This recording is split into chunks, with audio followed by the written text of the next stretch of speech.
When my older sister Madison Ye suddenly changed her mind and said she no longer needed me to marry Lucas Johnson in her place, a man who was paralyzed, I immediately understood. She, like me, had been reborn. In our previous life, Madison's fiancé Lucas was left half paralyzed after an accident during a mission.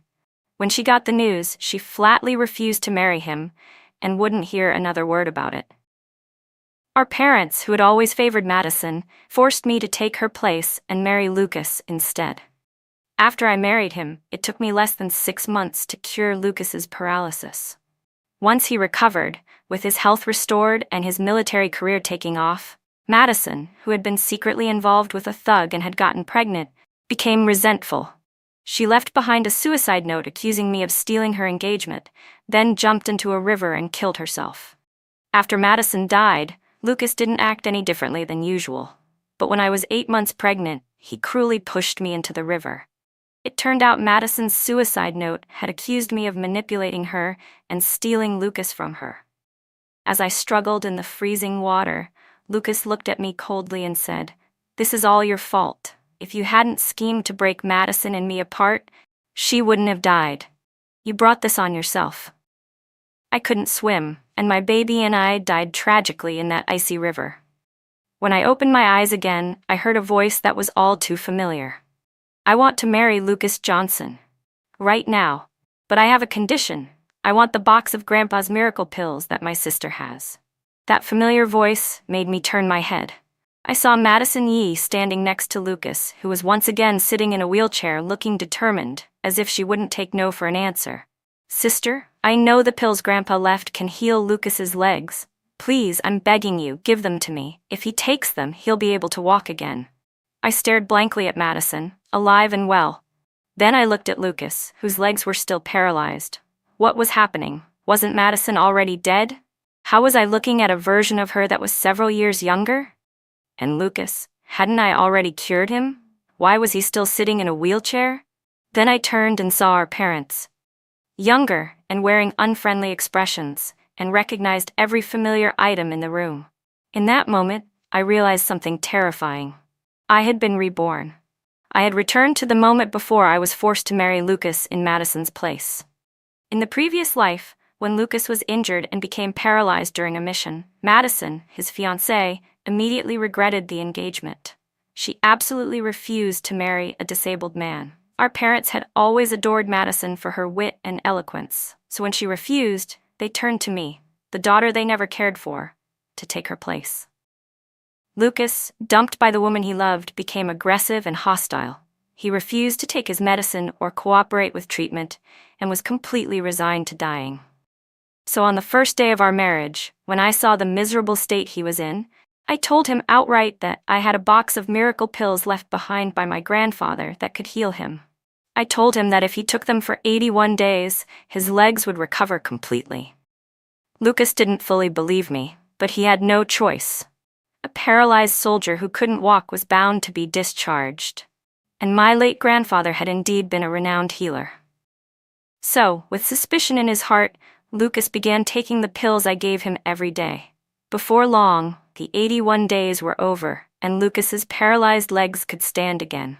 The dramatic transformation left him stunned and overjoyed. From that day on, he listened to everything I said. A few months later, Lucas was able to stand fully on his own. With his health restored, he returned to the military and rose quickly through the ranks, becoming more and more successful. Seeing Lucas healthy and thriving, Madison regretted her decision. She came to me, asking me to divorce him so she could marry him again. I refused. I was already pregnant. When she realized she couldn't talk me into it, she tried to win Lucas back directly. She visited him repeatedly, using any excuse. Lucas's attitude toward her seemed lukewarm, and I thought he hated her for abandoning him when he needed her most. I had no idea that he didn't truly hate Madison. The power of a first love can magnify a man's worst instincts, his ingratitude, disloyalty, and selfishness.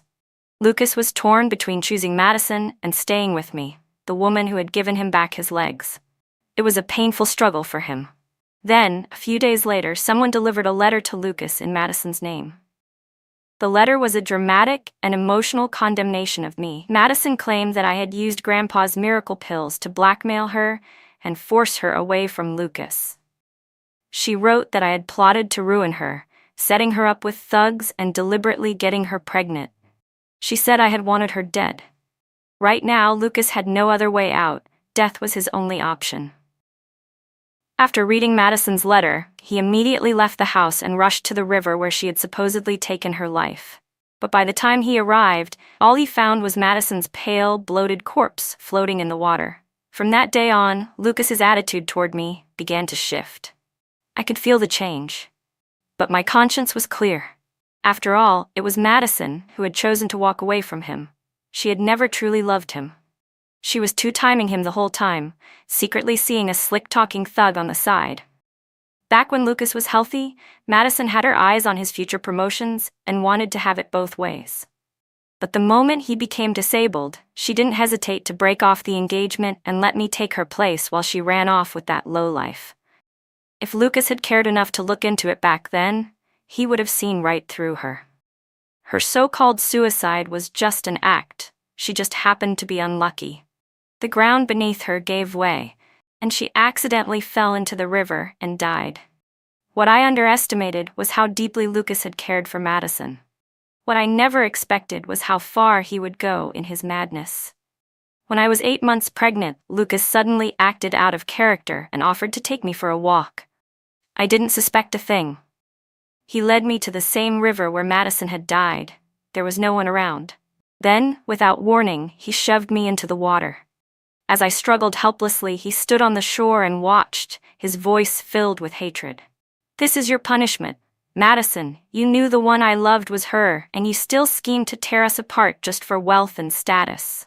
You set her up to be humiliated by that thug. A venomous woman like you doesn't deserve to live." I tried to speak, to explain, but he wouldn't listen. The river poured into my mouth and nose. I drowned in that icy winter night, me and the child in my belly, both lost forever. The agony of drowning, of dying with my baby, made me burn with hatred. I wanted nothing more than to rip Lucas Johnson apart, this cruel, heartless, ungrateful monster. As I stirred slightly in the present, still in shock from the memories, Lucas, still in his wheelchair, coldly cut in. "Madeline, I don't like you. Not even a little. Don't think you can use some miracle pills to force me to marry you. I'd rather stay paralyzed for life than ever give in to you. Give it up."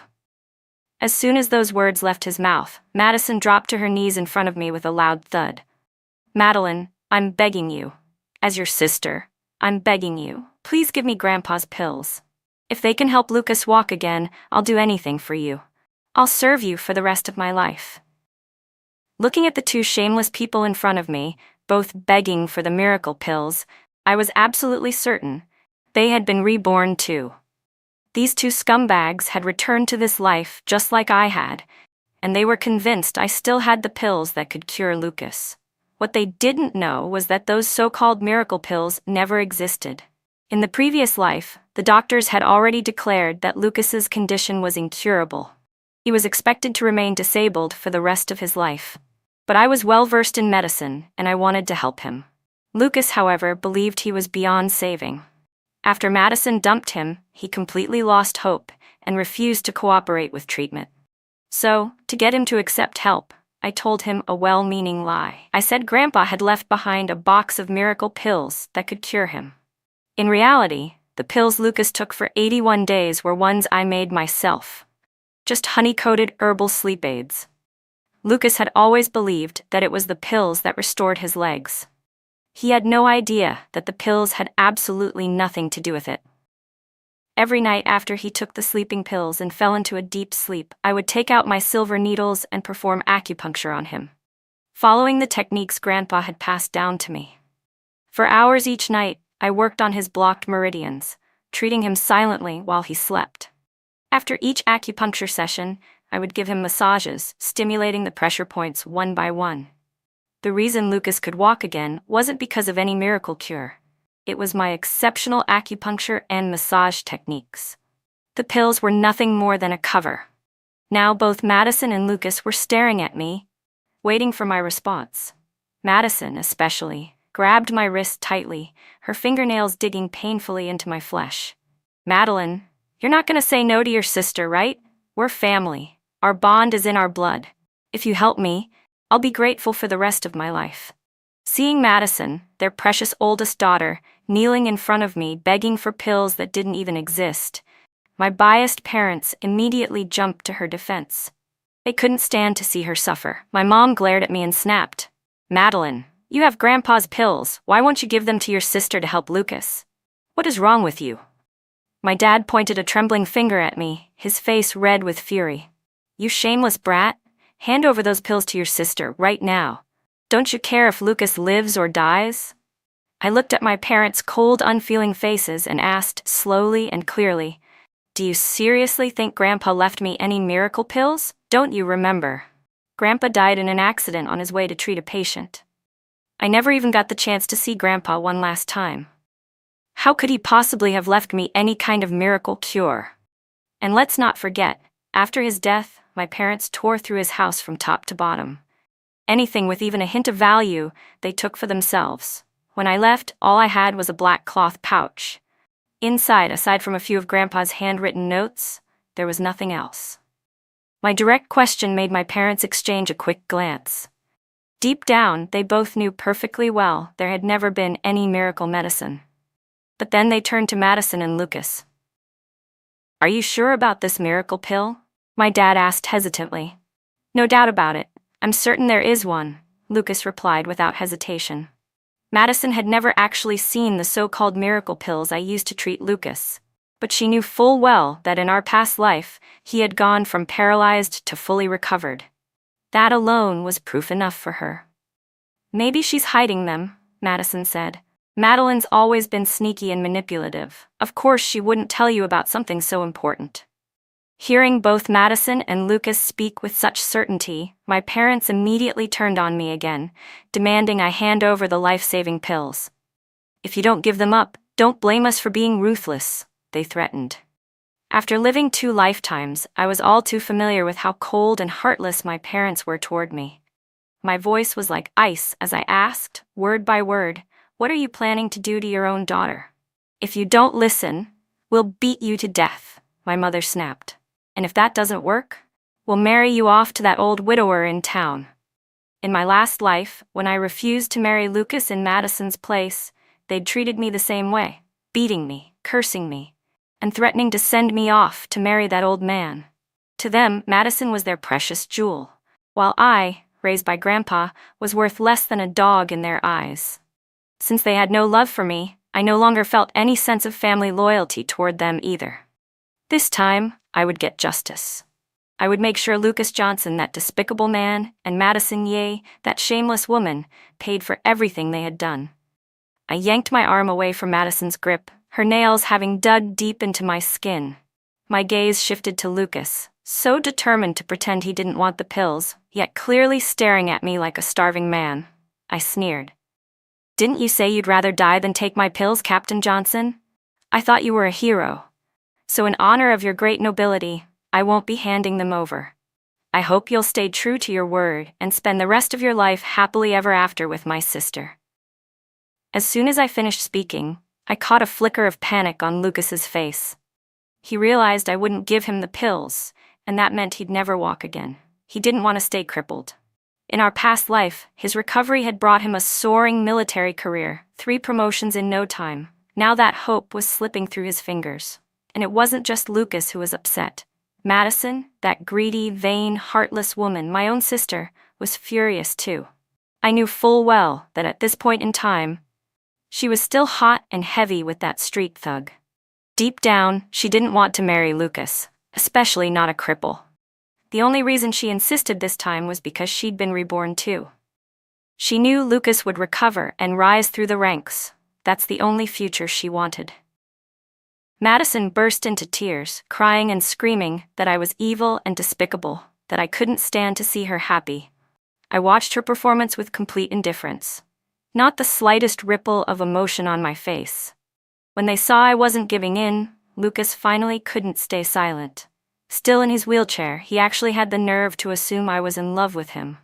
Madeline, the real reason you won't give up the pills is because you still have feelings for me, isn't it? He said, arrogantly.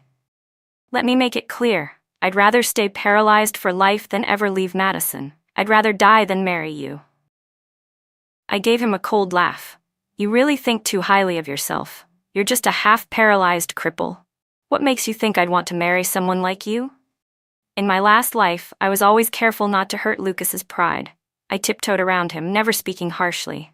But now, hearing me call him a cripple to his face, Lucas was completely stunned. He stared at me, disbelief written all over him. I met his gaze with nothing but disgust. Panic spread across his face. He wanted to walk again so badly. Now that I refused to hand over the pills, he had to find another way. Lucas turned to my parents and suggested, "This house isn't that big. If those pills are so important, she's definitely keeping them in her room somewhere." My parents and Madison instantly understood the hint. The three of them exchanged a glance and sprang into action. If I wouldn't give the pills willingly, they'd just take them by force. Lucas couldn't help physically, so Madison and my parents took over. They stormed into my room and tore it apart, pillows, drawers, cabinets, even pulling up floorboards like they were digging for treasure. They spent 5 or 6 frantic hours searching every inch of the place. In the end, they found nothing. Not a trace of the so-called miracle pills. The 4 of them stood there, dumbfounded, completely at a loss.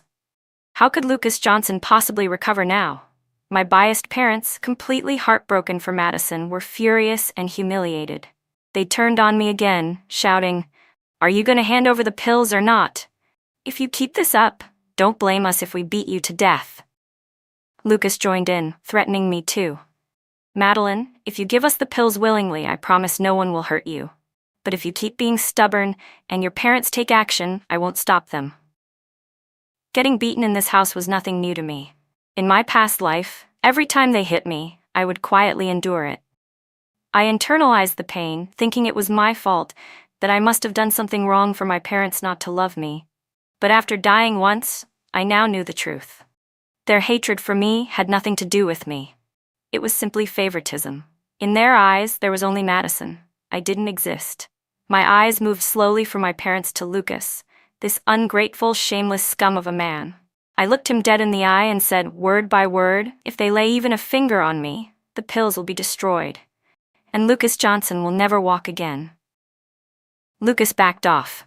After tearing apart my room and finding nothing, he knew he had no leverage. He didn't dare push me too far. If I got angry and decided to never give up the pills, all his dreams of recovery would be gone. Left with no other option, Lucas, Madison, and my biased parents left in frustration to go discuss their next move. What they didn't realize was that no matter how long they planned, they would never find pills that didn't exist. I sat alone in my ransacked room, quietly planning my next steps. In my past life, they had forced me, slandered me, and hurt me mercilessly. This time, I would never let it slide. I would make every last one of them pay. Lucas wouldn't give up on the pills. I knew that. So I decided I'd give him something else entirely, a specially prepared box of medicine that would leave him impotent for life. Over the next week, whenever I had free time, I stayed in my room studying Grandpa's old notes. Meanwhile, Lucas kept showing up at our house, meeting with Madison to figure out their next move. I knew they wouldn't give up. Lucas was obsessed with walking again and regaining his success. Madison wanted to become a general's wife and live a life of luxury. They wouldn't stop coming after me.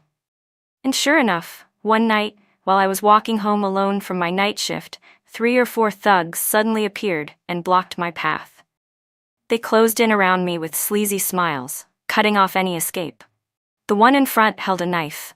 "Hand over the miracle pills," he said. "We'll let you go if you cooperate. Otherwise, we'll have our fun with you before we kill you." As he spoke, he reached out to grab me.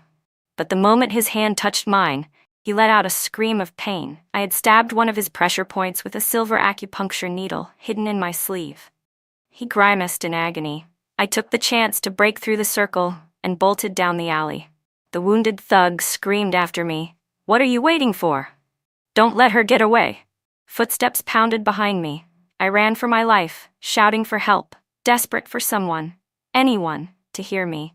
Just as I burst out of the alley, a military jeep pulled up. It screeched to a stop as the driver saw me. I was saved. The men in the jeep, all military police, jumped out and quickly apprehended the thugs. The man who saved me was none other than General Chase Atwood, the youngest major general in the military district. He was a legend, an 18-year-old recruit who had racked up achievement after achievement and became a major general before he even turned 30. But just like Lucas in the past, he had injured his leg during a mission and had to use a wheelchair. In my previous life, this promising hero had died young in a rainy night car accident on his way to a meeting. He wasn't even 30. And today was the day it had happened. I wanted to see if I could change his fate with the second chance I'd been given. Chase had saved me. His guards quickly rounded up the thugs. Because of what had just happened, Chase didn't follow his original route to the meeting. Instead, he took me and the thugs straight to the police station. At the police station, the thugs were interrogated and quickly confessed. They didn't name the person behind the attack. Instead, they claimed that someone in their family was seriously ill and that they had heard I had miracle pills that could cure any disease. They said they just wanted me to hand over the medicine to save a life. Seated in his wheelchair, Chase Atwood gave a cold, sarcastic chuckle. The thugs, visibly nervous under his gaze, still insisted, "We're telling the truth. Madeline really does have miracle pills. Her grandfather was a famous healer. He left behind medicine that can cure anything, absolutely anything." Chase turned to me. "Is that true?" I met his eyes calmly and didn't flinch. "I don't have any miracle pills that can cure everything, but my grandfather passed on his medical skills to me. If it's your leg, I might be able to take a look." Chase raised an eyebrow, clearly skeptical. "You?" "I can try," I said steadily. "At least let me try. Sometimes a dying horse can still be saved. Maybe I can help with your leg." "You're comparing me to a horse now?" he said, mildly amused. "Of course not. I just want to offer you a chance. Let me treat you." Honestly, Chase's gaze was so sharp it made my heart race. I was scared, but I still pushed forward and offered to treat his leg. Not because I was fully confident, but because I remembered how I had helped Lucas walk again in my past life. Maybe I could do the same for Chase. He was a true military hero, completely different from someone despicable like Lucas Johnson. I sincerely wanted to see him stand again. After dropping me off at home, Chase finally spoke. "People say young calves aren't afraid of tigers. You're one bold calf. I'll give you a chance. 1 week from now, I'll come pick you up." News of the thug's arrest reached Lucas quickly. He hadn't expected things to fall apart so fast. When he heard I'd been rescued by Chase Atwood, he couldn't sit still. In our last life, by this point, I had already married Lucas and begun treating him with the so-called miracle pills. But this time, he still hadn't received any treatment, and it was driving him insane. And now that he knew I had been saved by Chase, his anxiety only grew. Chase was better than him in every possible way. Lucas was terrified that I might decide to help Chase recover instead. If I gave the miracle pills to Chase, his future would be over. Desperate to walk again, desperate to reclaim his promising career, Lucas came to me himself. "Madeline," he said, "if you give me the pills to fix my legs, I'll marry you." I couldn't help but laugh. Why would I want that? Look at yourself, half a man, half a ghost, and you still think you're some kind of prize? Why would I marry someone like you when I could have a perfectly healthy man? "You're in love with me, aren't you?" he said smugly. I spat on the ground. "Don't say things that'll get you struck by lightning. You're Madison's fiancé. You think I'm in love with you? Don't flatter yourself. Even if I were dying, I'd never marry someone like you." "Then what will it take for you to give me the medicine?" he asked. I smiled. "That depends on how sincere you are. I want money. At least 10,000. "Fine, I'll find the money," Lucas said, gritting his teeth. 10,000 was no small sum at that time. But he started scraping it together anyway. When word got out that I'd asked for 10,000 in exchange for the pills, Madison and my ever-biased parents were furious. They scolded me non-stop, calling me heartless, cruel, and ungrateful. I ignored them completely and focused on Grandpa's notes, working on making the pills. I prepared 2 sets. One was completely harmless, just ordinary herbal pills with no effect at all. The other was something else entirely, a pill that would destroy a man's ability to function, rendering him permanently impotent. If Lucas and Madison managed to stop themselves in time, I was willing to let them go. But if not, they'd get exactly what they deserved. When the pills were finally ready, Lucas, after an exhausting effort, gathered the full 10,000 and came back. We exchanged on clear terms, cash for the box. I took the money and handed him the box containing the pills. Lucas, gripping the box tightly, went off to have it verified, looking as if he had just paid for a golden ticket. Back in my room, I quietly stitched the $10,000 into the lining of my clothes. During that time, Madison knocked on my door several times, saying she had something to talk to me about. I ignored her every time. After securing the money, I placed a box into my black cloth satchel and walked out of the room. Outside, Madison, my parents, and Lucas were all waiting, their eyes fixed on me. Lucas must have verified the pills by now. After all, he had taken 81 of them in our past life and would recognize the taste instantly. As soon as I stepped out, Madison asked, "Where are you going?" I swept my gaze over each of their faces and said calmly, "I'm going to the military compound to treat General Atwood." As I spoke, I intentionally shifted my satchel so the box inside peeked out. Madison and Lucas both caught sight of it. Lucas's expression darkened. Madison's face twisted with tension. "Sister," she said, "before you go, your big sister and our parents have prepared a little something for you." I glanced from Madison and Lucas to my ever-biased parents. Oh, I didn't know my sister and our parents had a gift for me. My parents wouldn't meet my gaze. They looked down and mumbled, "Actually, it wasn't from us. Madison and Lucas are getting married soon. They wanted to thank you for everything, so they prepared a special gift." To thank me? For what? For trying to kill me? "Well," I said flatly, "thank you in advance." "The gift is custom-made," Madison added. "You'll need to come with us to get it." Sensing I might not follow willingly, she smiled sweetly. "I promise you'll love it." So I followed them, Madison, Lucas, and my parents, out the door. But instead of taking the main road, they led me down a back path, winding closer and closer to the same river where in our past lives both Madison and I had drowned. I stopped walking. "Why are we going along the river?" I asked. "Why not take the road?" Madison stammered. "It's a shortcut." Soon, we reached the riverbank. There wasn't a soul around. Suddenly, Lucas shouted, "Do it." At his command, my parents lunged forward and grabbed the satchel off my shoulder. Madison ran up to help. I was no match for the four of them. In no time, they had wrestled the bag away. My parents opened it like it was a treasure chest, pulled out the box inside, and handed it to Lucas, who was still in his wheelchair. "Lucas, here. We got it." Lucas opened the box, took out one of the pills, and sniffed it. Familiarity flashed in his eyes. He sneered. "I knew it. Madeline, you tried to trick me with a fake." He looked up, his expression full of venom. "You've been reborn, haven't you? Just like me and Madison. You evil, shameless woman, how dare you use medicine to manipulate me? You must really want to die." I stared at Lucas's cold eyes and replied clearly and slowly, "Lucas Johnson, if you don't want to die a miserable death, you better stop now." "You're threatening me?" He laughed. "You think I'm scared of you? Just because you've latched on to Chase Atwood? You really think tricking me with fake pills and hiding behind him will save you? If you had given me the real medicine from the start, maybe I would have let you live. But now? It's too late. Today you die." As soon as the words left his mouth, Madison suddenly charged at me. I had no time to dodge.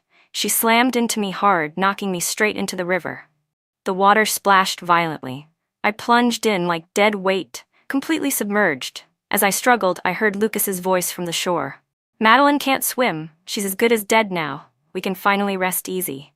Still worried, Madison peered down into the river. Seeing no sign of me surfacing, she finally exhaled in relief. "The current's so strong and she can't swim. She must have been swept away." My father looked uneasy. "What if someone finds out?" "Find out what?" Madison said casually. "When we get home, we'll just say she went missing.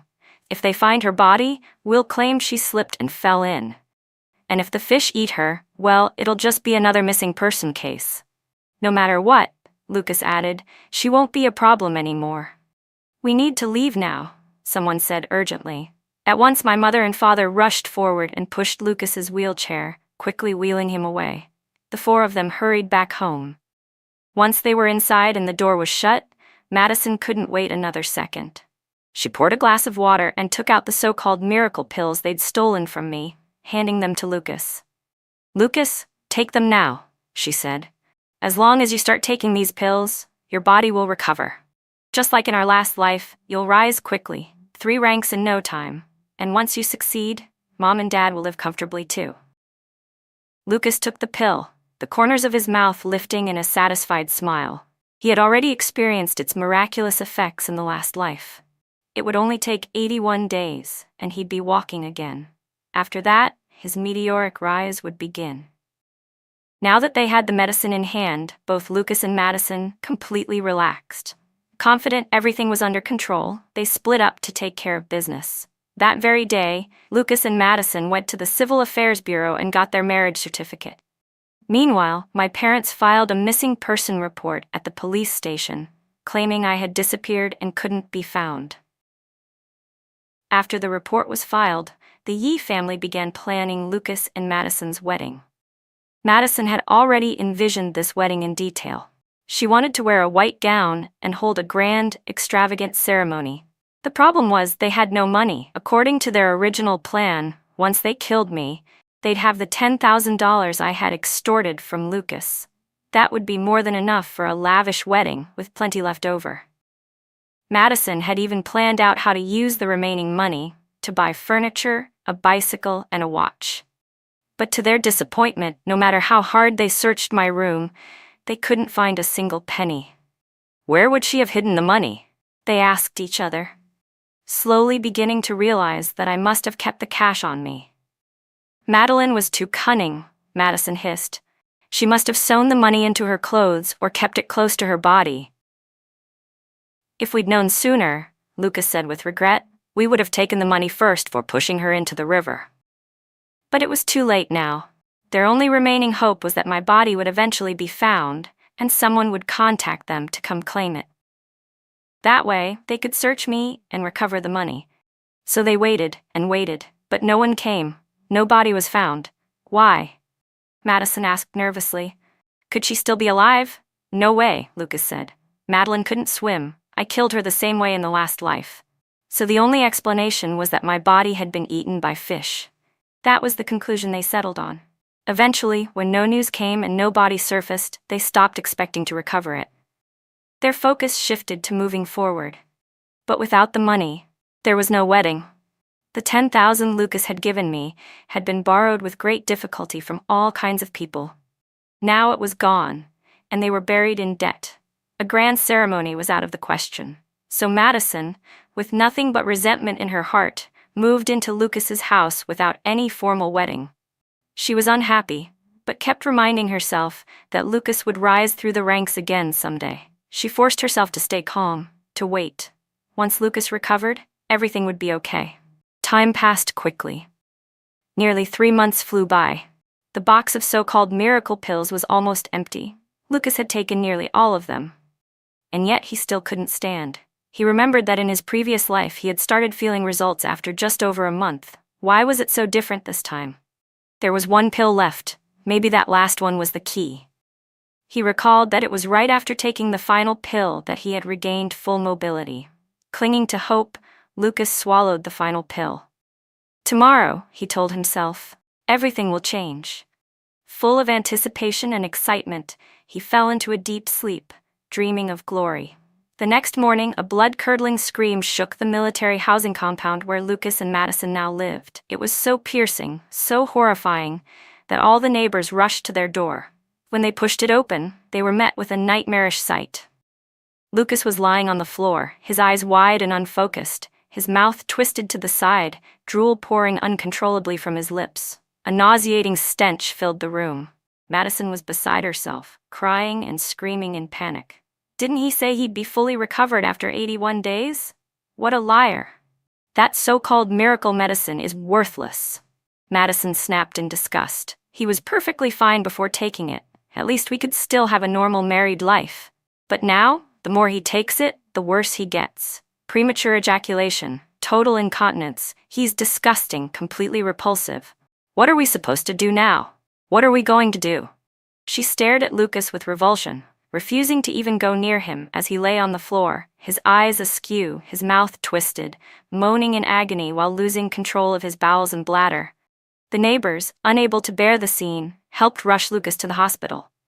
Doctors immediately performed a full set of tests, which took nearly 4 or 5 hours.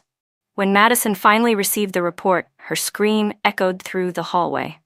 Complete loss of sexual function, muscular atrophy in both legs, complications with bowel and bladder control. She kept screaming, "Why? Why is this happening?" The hospital made it clear. Lucas's condition was irreversible. There was no hope of recovery. Madison was losing her mind. She couldn't accept the diagnosis. In her last life, none of this had happened. Lucas had recovered fully. He had been no different from a healthy man. Why was everything so different this time? She didn't believe the doctors. She was convinced they were wrong. Desperate, she decided to take Lucas to the capital to find the best specialists and get another opinion. But traveling to the capital was no small task. It required money, time, and effort. And Lucas had become completely dependent on others to survive. Madison might have been able to accept feeding him and helping him drink water, but cleaning up after his constant accidents? That was too much. The moment he ate anything, he lost control. Madison was utterly disgusted. She had no intention of cleaning up after him day and night, so she called in my parents to help bring Lucas to the capital, but neither of them was willing to take care of his mess either. To keep him from soiling himself and the car along the way, the three of them decided together, no more food or drink for Lucas. After starving him for 3 days, Lucas, pale and thin as a skeleton, was finally taken to a hospital in the capital. There, after another full round of tests, the doctors gave them the same exact results. Madison was in despair. She grabbed Lucas by the shoulders and shook him wildly. "Why? Why is this happening? Tell me." Lucas didn't know either. He wanted to scream the same thing. It had been the same medicine, taken the same way as in the last life. Why had it worked then, and completely failed now? Shaken, starving, and dizzy, Lucas whimpered weakly. "Madison, I'm starving. Can you give me something to eat?" Madison turned away in disgust, ignoring him. My parents did the same. A nurse, moved by pity, brought him a glass of water and 2 pieces of steamed bread.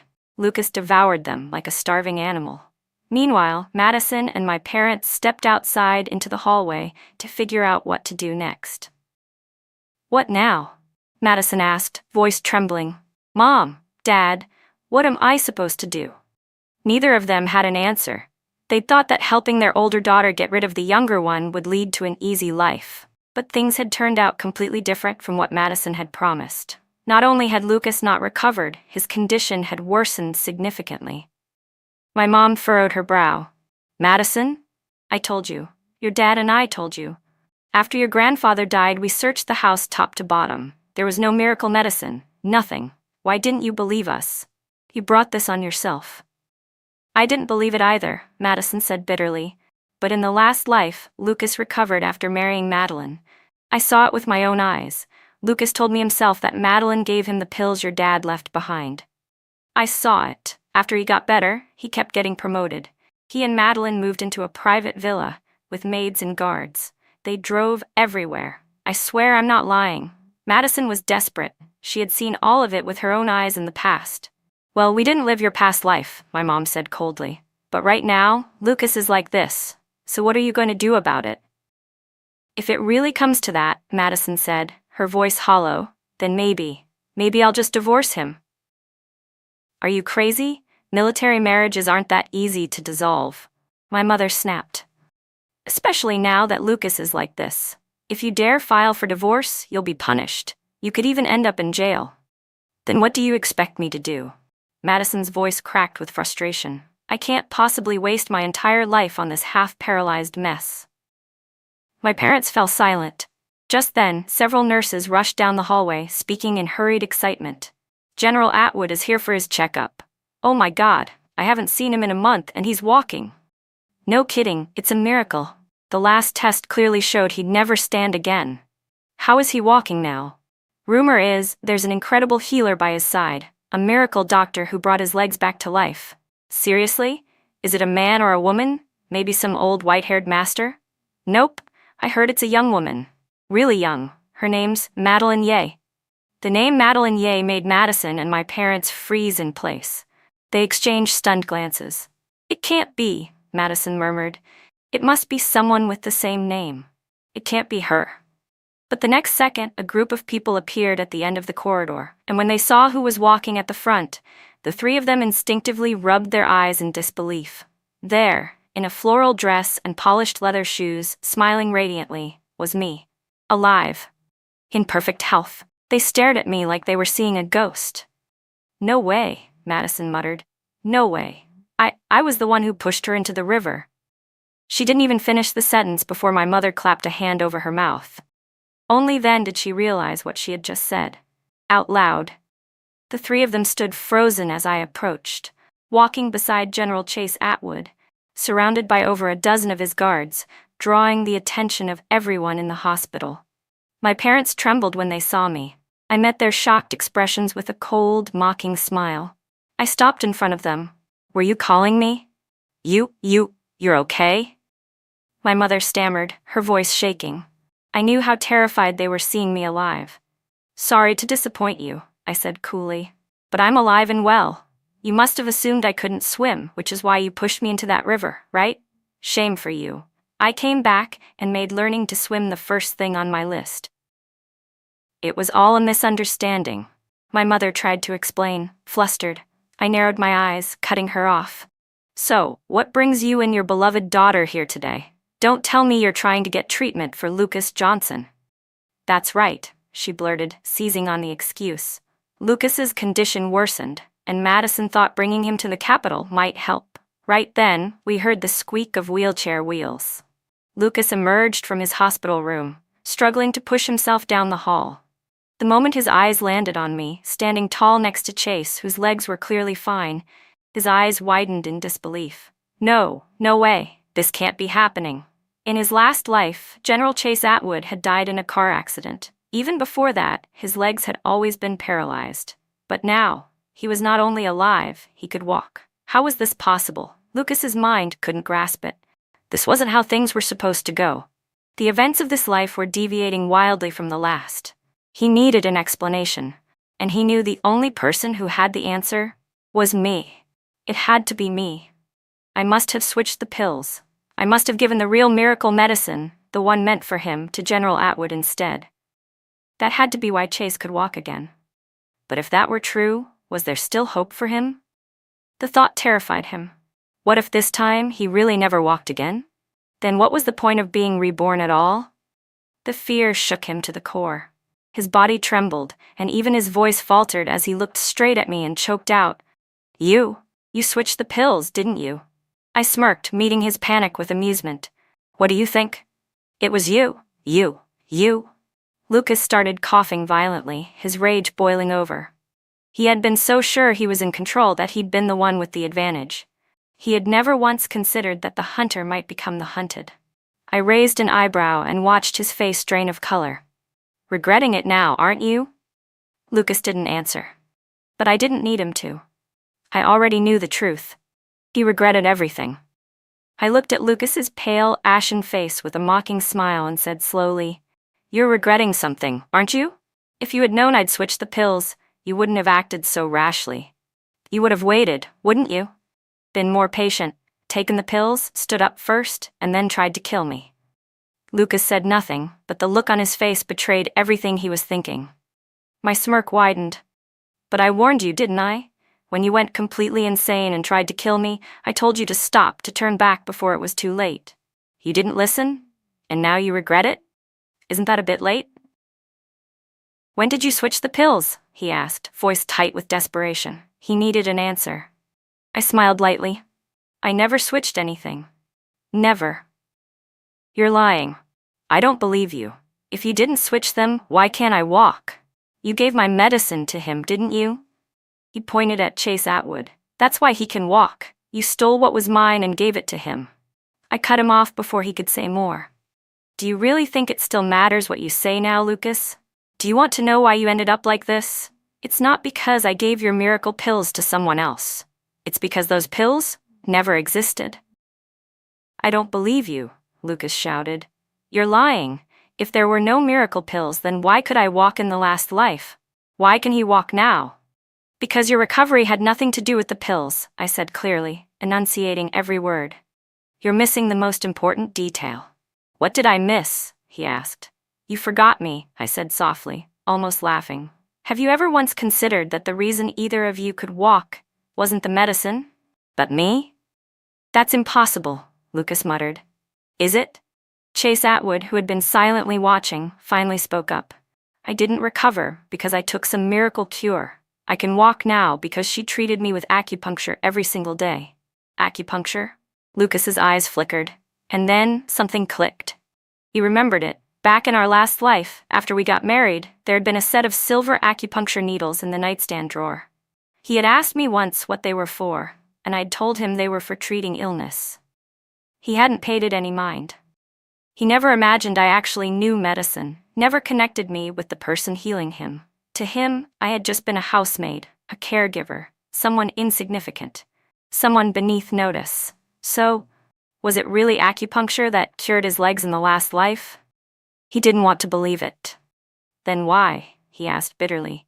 Why did you lie and tell me there was a miracle pill? You really don't know, I replied coldly. You were willing to die for Madison. You refused every attempt at treatment.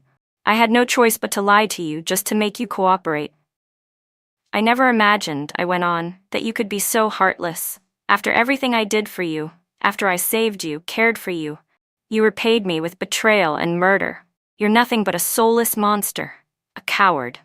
Lucas's face turned a deeper shade of gray with every word. He spat. Isn't it because you were in love with me? You forced Madison to leave so you could take her place. You couldn't stand seeing us together. I laughed coldly. You? You think I wanted you? Do you know why I married you? Madison didn't want to. You were a cripple, and she didn't want to waste her life on a man who couldn't walk. She already had another man outside, so they forced me to take her place. That's not true, Lucas roared. Madison isn't like that. Don't you dare slander her. Even now, he was defending her. Love really is blind. Whether he believed me or not didn't matter. He would suffer the consequences, not me. Believe whatever you want, I said calmly. It won't change the fact that you're a heartless, ungrateful monster. Even a tiger won't eat its own cubs, but you? You shoved me into a river while I was pregnant. You're worse than a beast. Lucas's face went deathly pale. He had no way to fight back, no place to hide. He thought this was the lowest point of his suffering. But he was wrong. This was only the beginning. I gave a cold laugh and stared straight at him. Lucas Johnson, I whispered, you're about to learn what true regret feels like. I looked at Lucas's ashen face with a sneer. I knew you were heartless and soulless, a complete bastard, but I still considered giving you a chance. I thought maybe heaven has compassion for all living things. Maybe I should let you live. But you refused to take the road to heaven and insisted on barging into hell. If you had stopped Madison from pushing me into the river, if you'd backed off then, I wouldn't have saved you, but I also wouldn't have let you end up like this. You tampered with the medicine? That's right, I said. It wasn't some kind of miracle cure. It was poison. It's designed to make your life worse than death. Lucas gasped, struggling to breathe. You're evil, so vicious. Compared to you? I raised an eyebrow. I'm far less cruel. Give it up, Lucas. Your condition can't be cured. The rest of your life will be spent in that wheelchair, soiling yourself. Enjoy it. And I really hope the woman you love, Madison, will stay devoted and faithful to you until the end. We'll see about that, I added coldly as I turned and walked away. A loud thud rang out behind me, followed by a nauseating stench. I didn't need to turn around to know. Lucas had lost control of his bowels again. The doctors confirmed there was no hope for his recovery. Madison, along with her parents, had no choice but to bring Lucas home. Once she realized he would never walk again, Madison was filled with overwhelming regret. But divorce wasn't an option. Military marriages didn't dissolve so easily, especially now that Lucas was disabled. And taking care of him, someone who couldn't control his own body, was out of the question for her. Since Lucas was no longer fit to stay on base, the Army arranged for his discharge. He received a lump sum and a monthly disability pension, and they were kicked out of military housing. From the very first day they left the compound, Lucas's life turned into a living hell. Madison completely abandoned him. Unable to care for himself, Lucas was left to crawl around the house. Meanwhile, she went out every day to find other men to enjoy herself with. Lucas barely had food. One meal might come, the next wouldn't. He lived like a stray, filthy, and helpless. Whenever Madison came home and found the place reeking from his mess, she flew into a rage and beat him. Slaps, kicks, even sticks. As she beat him, she screamed, "You damn jinx, good days never come my way. All the bad luck in the world just had to find me." Lucas cried out in pain, pleading, "Madison, please. You can't treat me like this. We're in this together. I love you. You're the only one I care about. I'm just not able to walk right now, but I'll find a way. I'll stand again, I promise." He thought saying that might soften her heart. It only made things worse. "You? Still dreaming about walking? Keep dreaming," she shouted. "The doctors already said you're done for life, and you're a curse. You ruined my last life, and now you're dragging me down in this one too. You've destroyed me twice, do you even understand that?" Madison had finally dropped the mask. She glared at him, her face twisted with hatred. "Back then, I only hooked up with you because you recovered. I figured with your rank and connections, I could climb up too. I didn't know you'd bring me nothing but death." You were using me all along?" Lucas trembled. "You thought I loved you?" she laughed. "Does love put food on the table? Have you even looked at yourself in the mirror lately? You're disgusting. I must have done something awful in a past life to be cursed with you in two. Back then, I wasn't even supposed to die. But you couldn't make a damn decision. You dragged your feet, and I had to fake a suicide to force you to break things off with her.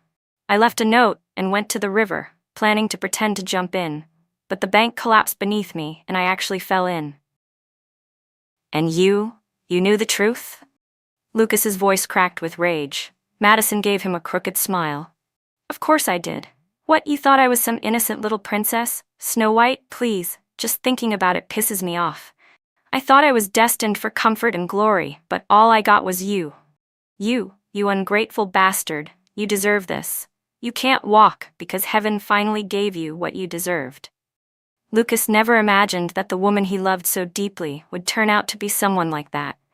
Overwhelmed with rage and disbelief, he fainted on the spot. After that day, Madison stopped pretending altogether. Since she and Lucas had already torn off all pretenses and he was now a cripple, she no longer saw the need to hold back. He couldn't stop her anyway. For her own convenience, she began bringing her lovers home to mess around, right there in front of him. Lying on the floor, helpless, Lucas could hear Madison and her men in the bedroom. The sounds pierced his soul, each moment more unbearable than the last. He finally understood why fate had sent him back, not for redemption but as punishment.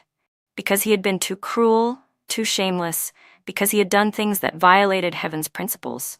He realized this second chance wasn't a gift. It was retribution. He couldn't take it anymore. After a lot of thought, Lucas finally told Madison, "I don't want to go on like this. I'll let you go. We can get divorced." "You really mean it?" Madison was suspicious. "Of course. Just invite your parents over so we can talk it through properly." Madison thought she was finally free of Lucas. What she didn't know was that Lucas had laid a trap. For her, and for her parents. He asked her to prepare a nice meal, and while she was busy, he secretly laced the wine with sleeping drugs. Once Madison and her parents drank the spiked alcohol, they passed out. Lucas locked the doors and set the house on fire. Flames roared into the night, and screams echoed under the moonlight. News of Lucas, Madison, and her parents' deaths reached me just as I returned from the courthouse with Caleb after registering our marriage.